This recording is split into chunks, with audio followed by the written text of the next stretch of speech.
All right, good morning, everyone. I will call the special called council meeting for May 26 to order. And we'll turn it over to you, No, you. me. Yes. We want to open the public hearing. Pardon? Well, we will open the public hearing. Do I need to read what it's for? Yes. For the proposed town of Somerville operating budget for fiscal year 26 and 27. Seeing no one raising their hand and nobody signed in, we will close the public hearing. Hearing none. All right, now we'll turn it over to Carson or someone to start us on the impact fee study.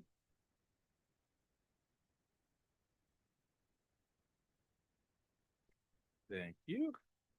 Good morning, Mayor, members of council.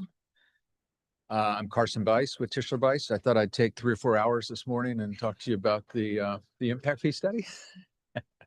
I'm kidding. So a little bit about us. We're based in Bethesda, Maryland and Boise, Idaho, and we specialize in impact fees and infrastructure financing strategies and fiscal and economic impact analysis. And you can see here, we've done quite a bit of impact fee work in the state of South Carolina, probably more than any firm in the country. A little bit about impact fees for those who aren't familiar with all the sort of legal requirements. They are one-time payments designed to offset new developments, impact on your different infrastructure systems. You can't use impact fees to fund operations or maintenance or roof replacements, that kind of thing. It's not a tax. And the reason I say that is because I've been to many council meetings around the country where someone says this is a tax on new development. It's important we realize the difference between a tax and a fee. A tax is revenue raising in nature, and there's no correlation between the amount of revenue somebody pays through a tax versus the amount of infrastructure or the amount of services it consumes. So a fee is typically designed to cover the cost of something, like your building permit fee is designed to cover the cost of the labor and indirect cost it takes to review a building permit. And with impact fees, it's a little tighter. We have to meet 3 prongs of a legal test. We have to show nexus or need. So through the study, we have to document that the town is growing, that growth is going to continue. And if we're going to maintain current levels of service, we're going to have to expand the infrastructure footprint. We have to show proportionality, which is why the fee is by different types of land uses. We just don't have a residential fee and a non-residential fee. And then we have to show benefit. And we show benefit in 2 ways. One is through the timing of the expenditure, which is governed by the State Impact Fee Act, which I'll talk about here in a second. And the second part of benefit is geographic, which sometimes in large counties or large cities leads us to establish zones or benefit districts. But with a town the size of Somerville, your infrastructure is designed on a town-wide level of service. And so the town itself is the service area. In terms of how we calculate fees, the way to think about it is we look to the past, we can look to the present, or we look to the future. When we look to the past, that's when the town has oversized infrastructure and new growth is going to buy into that excess capacity. When we look to the present, that's by far the most popular way to do it. We look at what your current level of service is in terms of, let's say, acres per 1,000 people for parks, look at what it costs to buy an acre of parkland, and then what does it cost to improve parkland. And so we're going to incrementally expand the footprint of the park infrastructure. And then we look to the future. That's usually what we call a plan-based approach. And usually there's a master plan with a funding strategy adopted with that, because it's important that we don't correct existing deficiencies with impact fees. And so the funding plan or funding strategy is integral, because most of these master plans are elevating the level of service in a community. So we also have to evaluate the need for credits, because we have to guarantee that new development doesn't pay twice, once through the impact fee and then again through a future stream of revenue, whether it's a dedicated property or sales tax, or perhaps bond payments on existing debt. Those 2 credits are, for lack of a better term, baked into the methodology of the fee.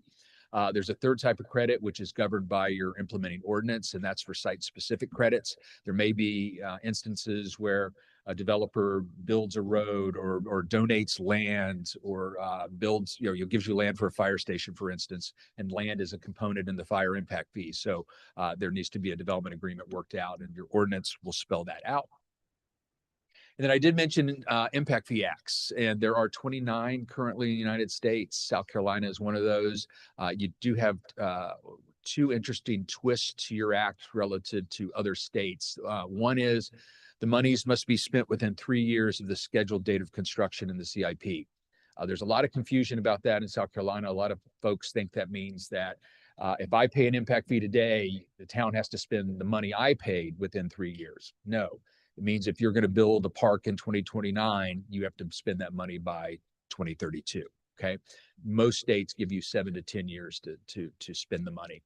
The second twist to yours is that it does require an analysis that estimates the effect of imposing fees on affordable housing within the town.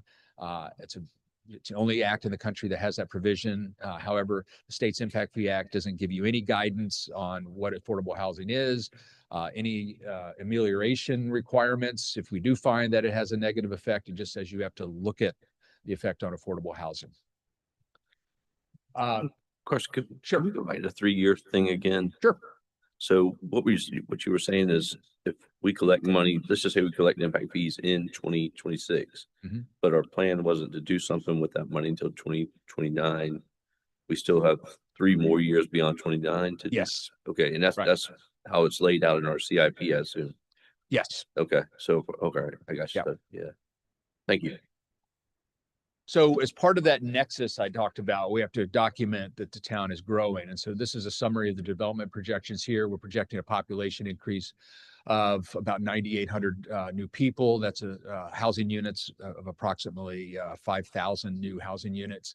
We're also projecting an increase of employment of about 3,200 new jobs, and that's about 1.5 million additional square feet of non-residential activity. Now, going into the individual fees for Parks and Rec, again, the service area is town-wide. We have 5 components. We've got parkland, park improvements, facilities, trails, as well as vehicles that have a value over $100,000. Over the 10 years, if you take those development projections I just showed you and applied your existing levels of service, we are projecting growth will demand approximately 50 acres of parkland at a cost of $5 million.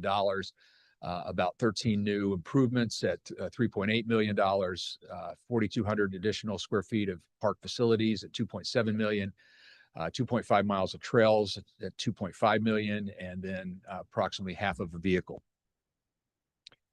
This shows the draft impact fees.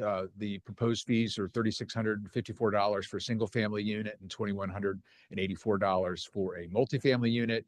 That is a slight decrease for the single family unit over your current fees due to decreasing household sizes. And then there's a slight increase to the multifamily fee of $330. Then if we look at the cash flow, because we did that incremental expansion approach where we document your existing levels of service and by default, there is no existing deficiency. Under that type of approach, revenue always almost equals the expenditures. And so that's the case here. Growth would demand about 14 million in additional infrastructure, and we would expect about 14 million to come in impact fees to cover that cost. Now, that doesn't mean that the town can't spend 20 million on parks. It just means that growth's only going to pay for 14 million of that. In terms of public safety, this includes police and fire. It's a plan-based approach, and because there is a plans to issue a bond, there is a debt or principal payment credit included in the fees. The public safety fees, the draft fees are for a single family house go up about $598 to $2,416 a unit. The multifamily decreases about $492 to $1,444 a unit. From a non-residential perspective, all but one of the fees are decreasing. The commercial fee is going up to $3,819, followed by institutional uses at $1,701 per 1,000 square feet, office and other services at $1,245 per 1,000, and then industrial at $572 per 1,000 square feet. Then if we look, sure. When we're talking about the office and the commercial, what are we defining that as the difference between the two? Well, commercial is traditional retail, Okay. all right. restaurants, I got you. office would be, traditional office, Okay. medical buildings, service industry type Right. things. Okay. And those are defined in the ordinance. Yeah. So when we look at the cash flow, because as I mentioned earlier, the difference between a plan-based approach and this consumption-based approach is a lot of times the plan is elevating the level of service, and that's the case here. So if we look over the 20 years, the planned expenditures total $54.1 million. Impact fee revenue over that time will total about $18.3 million. So the town is coming up with 35.8 million in non-impact fee revenue, and a lot of that is from the bond that's being issued.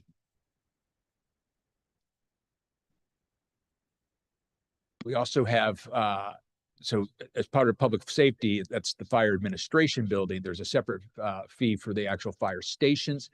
We did a consumption-based approach there. That includes stations and apparatus, and there's also credit for existing debt. Over the next 10 years, we're projecting growth would demand about almost 6,100 square feet of additional space at 4.3 million and slightly over 2 pieces of apparatus at 3.9 million. The draft fees are shown here. A single family fee is $1,629 per unit, which is an increase of about $770 over the current fee. The multifamily fee is going up $67 to $974 per unit. And then from a commercial perspective or a non-residential perspective, commercial and retail development has the highest fee at $2,107 per thousand, followed by institutional, office, and industrial.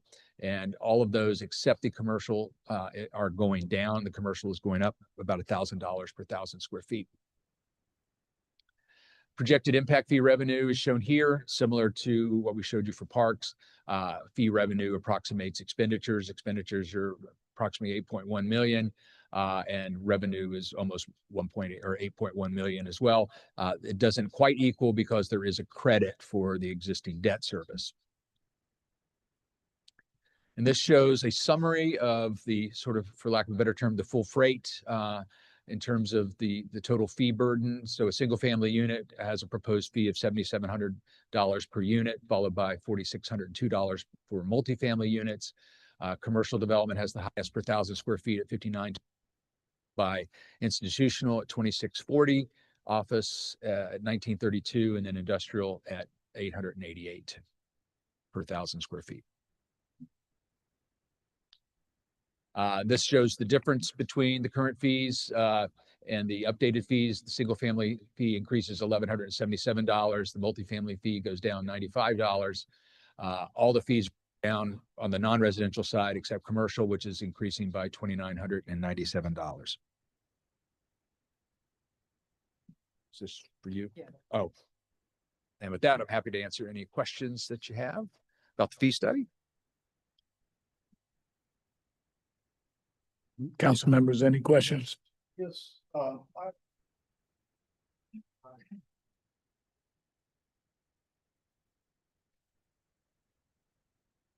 for public safety, they use most of our police. These are places that have shootings. Yes.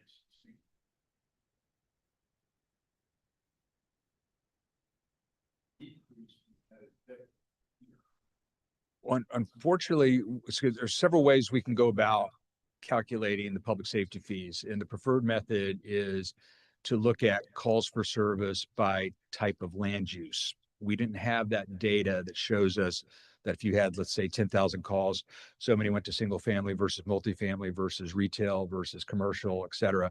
The other problem with public safety related data like that is so many of those calls are also traffic related, which really can't be tied to land uses. And so when that doesn't exist, there's the default is just, what can you just tell us residential versus non-residential? In most cases they can't. So then we have to go to functional population, which in our experience approximates typically that residential versus non-residential split. Unfortunately, what happens in that is then you assign it to the residential side gets assigned to population, and there's more people in a single family house than there are multifamily houses. So that's why it works out that way. I don't disagree with you. Just saying we didn't have the data to support that. We just can't make up statistics.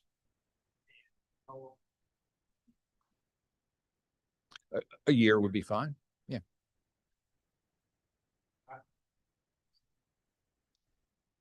Well, that's the functional population takes that in, because functional population is sort of a measurement of your maximum population. It looks at, well, how many folks live here and work here? How many folks live here but commute elsewhere?